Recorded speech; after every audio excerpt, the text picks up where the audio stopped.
But this, I think, points to just his sense of entitlement, the sort of element of droit de seigneur that he has.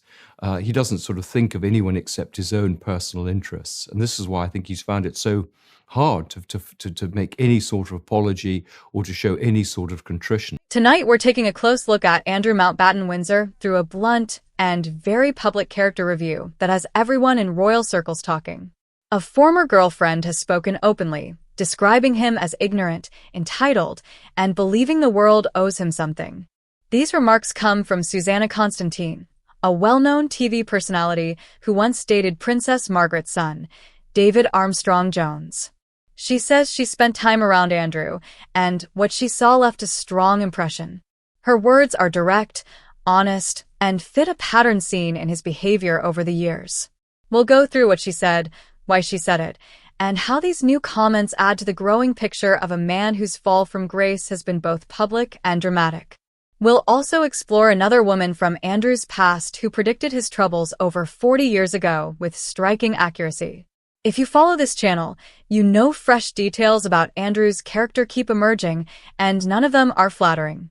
This story adds another key piece to that puzzle. Time now, Prince Philip could be a bit tetchy sometimes and, throw a few expletives at you. The Queen was wonderful, very polite, respectful. Unfortunately, Prince Andrew was totally different. He could fly off the handle at the smallest thing. He would be abusive. He would shout, he would swear. Susanna Constantine spoke on the podcast Spooning with Mark Wogan, where the conversation turned to her experiences around the royal family. Wogan asked a straightforward question: is the former Duke of York misunderstood? Her answer was immediate and harsh. She described Andrew as ignorant and entitled, adding that he acts like the world owes him a favor and that he thinks he is above the law. She called this sense of entitlement his worst trait and made it very clear she does not admire him. These remarks come from someone speaking honestly, not from a person holding a grudge or seeking sensationalism. He has to slow down for a small minute. He would shout out the window, "You effing buffoons," and stuff like that. So there was no leeway. If it wasn't done right for him, then he would fly off the handle. Constantine spent 6 years dating within the royal circle. She was careful during that time and remains on friendly terms with her former partner, the second Earl of Snowdon. When someone with that background speaks so openly, it naturally draws attention. She even questioned how Andrew managed to earn a helicopter license, noting that it's extremely difficult and that her own son is in the Royal Navy, so she knows how strict the process is. Her comments suggest she believes he was given opportunities that would have been closed to anyone else. That criticism touches on a larger issue that has followed Andrew for decades, the sense that rules didn't apply to him. He seemed to expect privilege without responsibility, assuming access, opportunity, and respect were automatic because of who he was, not what he contributed. And, of course, that attitude eventually caught up with him. Constantine did offer one small note of sympathy, saying, "Growing up as a royal spare must be difficult. You are born into immense wealth and immense privilege, but without a real purpose. Your path is chosen for you. You do not get to build your own identity." Many royal commentators have made a similar point before. But what stands out is how quickly she returned to her main argument. No excuse or circumstance justifies the level of entitlement she witnessed. It's a reminder that even those once close to the family see Andrew's behavior as deeper than his upbringing, something that repeated over years and relationships. In contrast, both she and Wogan praised Princess Beatrice and Princess Eugenie, describing them as sensible, charming, and kind. Constantine noted that raising daughters like them requires good qualities in their parents, which is no small feat. That praise highlights the puzzling contradiction at the center of Andrew's public image.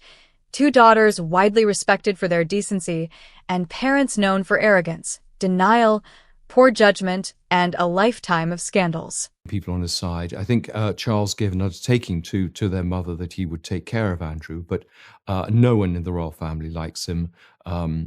He's made a lot of enemies on the way up. I don't think anyone in the palace likes him. Now we turn to another perspective from Andrew's past, one that shows just how ingrained his behavior really was. Decades before his scandals, a woman who knew him in the early 1980s predicted that his attitude would eventually catch up with him. Her name was Vicki Hodge, a glamorous actress and model who met Andrew in Barbados in 1983. Older, more experienced, and worldly, she noticed warning signs right away. According to biographer Andrew Mountbatten, her first impressions were far from flattering. She remembered Andrew making endless jokes that weren't funny, thinking they were clever simply because he enjoyed the sound of his own voice. The next day, he went swimming completely naked, showing no sense of boundaries. Her account painted a picture of a young man hungry for attention and unrestrained in his behavior. Their 10-day romance revealed more. She said he was immature, self-absorbed, flirtatious, and overly confident in his own charm. He even told her he loved her, only to disappear the moment he sailed away. No calls, no letters, nothing. Weeks later, she reflected in front of a mirror with words that now feel almost prophetic. She described him as headstrong, unwilling to listen to advice unless it suited him, and someone who needed a strong person to stop him from getting into situations that could embarrass himself or the royal family. At the time, no one could have known how true her warning would become. Decades later, Andrew would be caught up in the Epstein scandal, stripped of his honors, removed from public duties, and seen around the world as a liability to the monarchy. He's regular old Andrew Pete, and we're going to have to get pretty used to calling him Andrew from now on very quickly, because this stripping of his prince title is effective immediately. Yet her account fits the pattern perfectly. A man who refuses to learn, refuses to listen, and only sees consequences when it's too late. These two women, from very different periods of Andrew's life, describe the same traits: entitlement, ignorance, arrogance, immaturity, a refusal to take advice, and the belief that rules did not apply to him. Their observations align closely with what former staff, biographers, and insiders have reported for years. Tantrums, rudeness, crude jokes, pranks meant to embarrass women, extravagant spending, and questionable travel. A long history of behavior that constantly tested limits simply because he thought he could. That is what makes the new remarks from Susanna Constantine so striking. And I mean, I've got countless stories of Andrew requesting girls when he went on taxpayer-funded trips. Do you mean women? Sorry, just to be clear on the ages that you're talking about. Well, should we say young women? Andrew's behavior at private parties has been described by multiple witnesses as crude, childish, and often targeted at women. Former guests recall him using humiliation as entertainment, turning social events into stages for pranks that left people shocked rather than amused. One story involved him sneaking up behind a well-known woman and unzipping her dress in front of the room, treating it like a joke. Others remember him shoving a young guest's face into a plate of food while laughing, as if embarrassment was the point. This pattern continued from his late teens into adulthood. Staff and attendees say Andrew thrived on testing limits, especially around younger women unlikely to challenge him.